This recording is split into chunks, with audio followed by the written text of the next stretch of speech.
5 seconds. Start. Mr. Speaker Sir, I rise to reply to the criticisms made about the scarcity and famine conditions prevailing in many parts of the state. There is no doubt that famine is serious and extensive. It is not as if our land was not affected by famine at any time. I heard the other day one honorable member saying that even in the days of Rama there was famine. So famine is not a new future. But the new future now is that it is extensive as well as continuous and acute, and we will have to find out the causes for it. The Second World War upset the whole food position in the country, and famine conditions have become acute as well as continuous thereafter. Every member tries to voice his grievances, and in some cases even small deaths are taken as starvation deaths.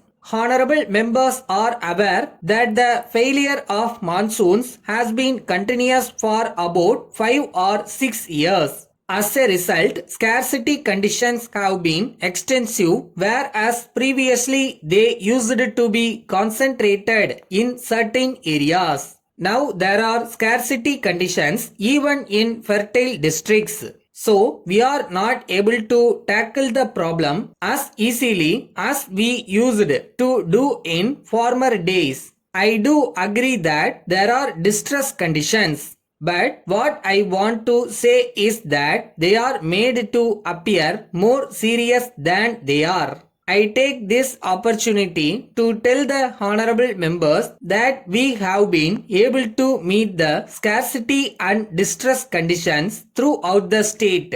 If honorable members consider the matter without prejudice, they will come to the conclusion that the government have done what all can be done. We have taken up relief works and they employ a large number of people. We have been running gruel centers, and on account of better agricultural seasons this year, this number has been reduced in areas where it can be reduced.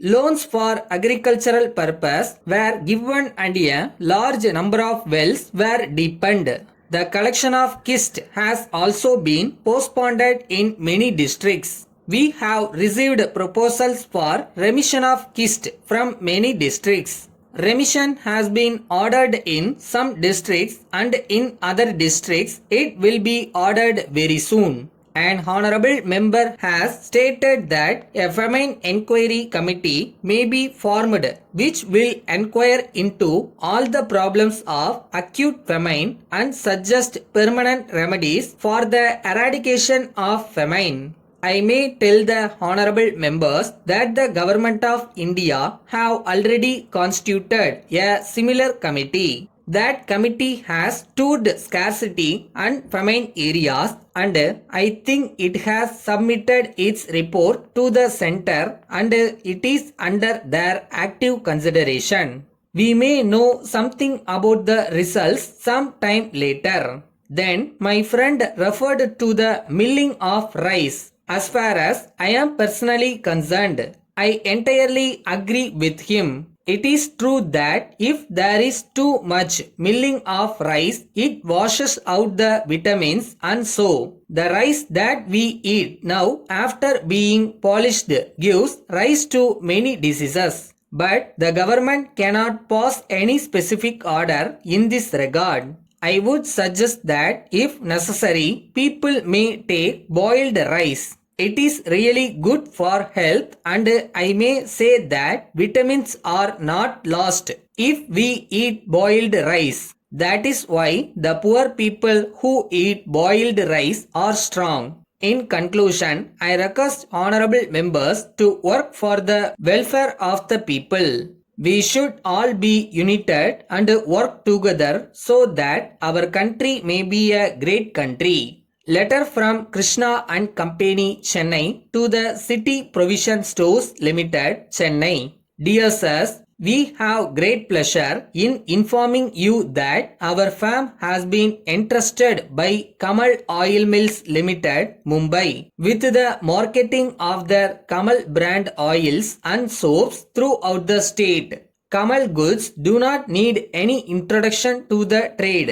They are manufactured by a well-known business house and they have already made a name for their purity and excellence. Their lotus soap and lotus hair oil are familiar to every household in northern India. Under arrangement with our principals, we have agreed to keep a large stock of their products. We shall be in a position to effect delivery from our stock of all varieties of Kamal goods. We should like to point out that under the terms of the agreement with our principals, we have been appointed their sole distributors in Tamil Nadu, and that all orders from dealers in the state will be booked through us. We enclose a wholesale price list of Kamal products.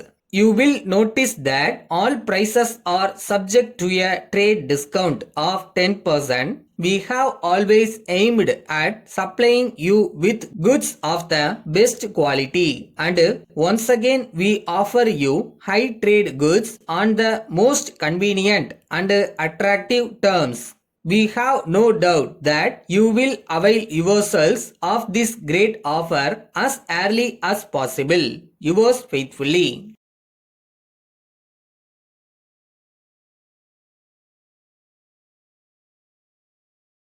ஒருபோதும் உங்களோட நம்பிக்கையை மட்டும் இழந்துடாதீங்க. அது மட்டும்தான் உங்களை காப்பாற்ற போற மாய சக்தி. ஸோ உங்களை நீங்க நம்புங்க.